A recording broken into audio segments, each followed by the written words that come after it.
اور اب میں آپ کو ام المومنین سیدہ جویریہ بنت حارث رضی اللہ عنہا کے بارے میں بتاتا ہوں۔ آپ کا نام برہ تھا، بعد میں رسول اللہ صلی اللہ علیہ وسلم نے جویریہ رکھا۔ آپ کے والد حارث خاندان بنو مستلق کے سردار تھے۔ آپ کا پہلا نکاح ان کے قبیلے ہی کے ایک شخص مصافہ بن صفوان سے ہوا تھا۔ مصافہ اور آپ کے والد دونوں سخت دشمن اسلام تھے۔ آپ کے والد حارث نے قریش کے اشارے پر مدینہ طیبہ پر حملے کی تیاریاں شروع کی۔ آپ صلی اللہ علیہ وسلم کو خبر پہنچی کہ حارث بن ابو ذرار نے مسلمانوں پر حملہ کرنے کے لیے بہت سی فوج جمع کی ہے۔ نبی کریم صلی اللہ علیہ وسلم نے بریدہ رضی اللہ عنہ کو حالات معلوم کرنے کے لیے بھیجا۔ انہوں نے واپس آ کر خبر کی تصدیق کی۔ رسول اللہ صلی اللہ علیہ وسلم نے صحابہ کو جمع کیا اور جنگ کی تیاری کا حکم دیا۔ چنانچہ 5 ہجری کو مسلمانوں کی فوج مدینہ سے مریسی کی جانب روانہ ہوئی، جو مدینہ سے 9 منزل کی مسافت پر واقع ہے۔ مسلمان فوج نے اسی مقام پر قیام کیا۔ رسول اللہ صلی اللہ علیہ وسلم نے سفر سے قبل سیدنا زید بن حارثہ کو اپنا قائم مقام مقرر فرمایا اور ازواج مطہرات میں سے سیدہ عائشہ رضی اللہ عنہا اور سیدہ ام سلمہ رضی اللہ عنہا کو ساتھ لیا۔ اسلامی لشکر نے تیز رفتاری کے ساتھ اچانک ان پر حملہ کیا۔ وہ حملے کی تاب نہ لا سکے اور ان کے 11 مرد قتل ہوئے، جبکہ باقی مرد، عورتیں اور بچے گرفتار کر لیے گئے۔ مال اسباب لوٹ لیا گیا۔ 2000 اونٹ اور 5000 بکریاں مال غنیمت میں ہاتھ آئیں۔ چنانچہ انہی قیدیوں میں حارث بن ابو ذرار کی بیٹی برہ بھی تھی، بعد میں جن کا نام جویریہ رضی اللہ عنہا رکھا گیا۔ مال غنیمت کی تقسیم میں سیدہ جویریہ سیدنا ثابت بن قیس کے حصے میں آئیں۔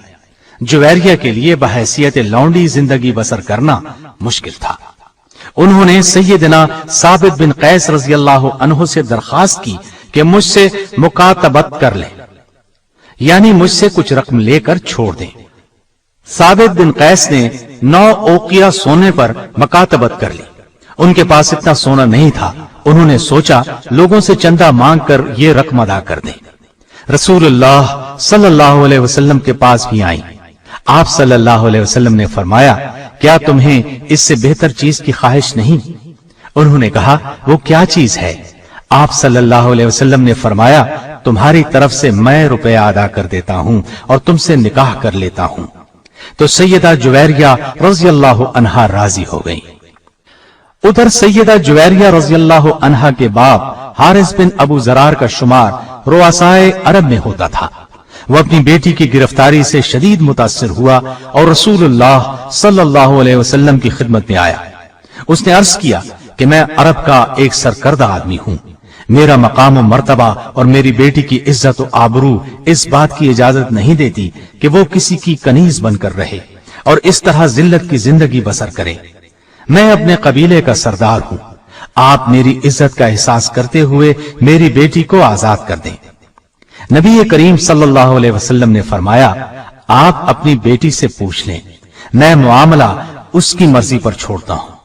حارث نے جویریہ رضی اللہ عنہا کے پاس جا کر کہا، رسول اللہ صلی اللہ علیہ وسلم نے معاملہ تمہاری مرضی پر چھوڑ دیا ہے، اب جو تم کہو گی اسے کر لیا جائے، لیکن اتنی بات یاد رکھو کہ ہمیں ذلیل و رسوا نہ کرنا۔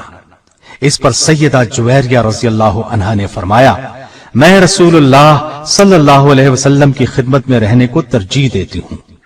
رسول اللہ صلی اللہ علیہ وسلم نے ثابت بن قیس کو ان کی طرف سے مکاتبت کی رقم 9 اوقیہ ادا کر کے شادی کر لی اور حارث جو بیٹی کو چھڑانے کے لیے آیا تھا مسلمان ہو گیا۔ رسول اللہ صلی اللہ علیہ وسلم نے جویریہ رضی اللہ عنہا کو آزاد کر کے اپنی زوجیت میں لے لیا۔ جب صحابہ کرام رضی اللہ عنہم کو یہ بات معلوم ہوئی تو انہوں نے بنی مستلق کے قیدیوں کو آزاد کر دیا۔ انہوں نے کہا، اب یہ لوگ رسول اللہ صلی اللہ علیہ وسلم کے سسرالی رشتہ دار ہیں، ہم انہیں قید میں نہیں رکھ سکتے۔ اس طرح بنی مستلق کے 100 گھرانے آزاد ہوئے۔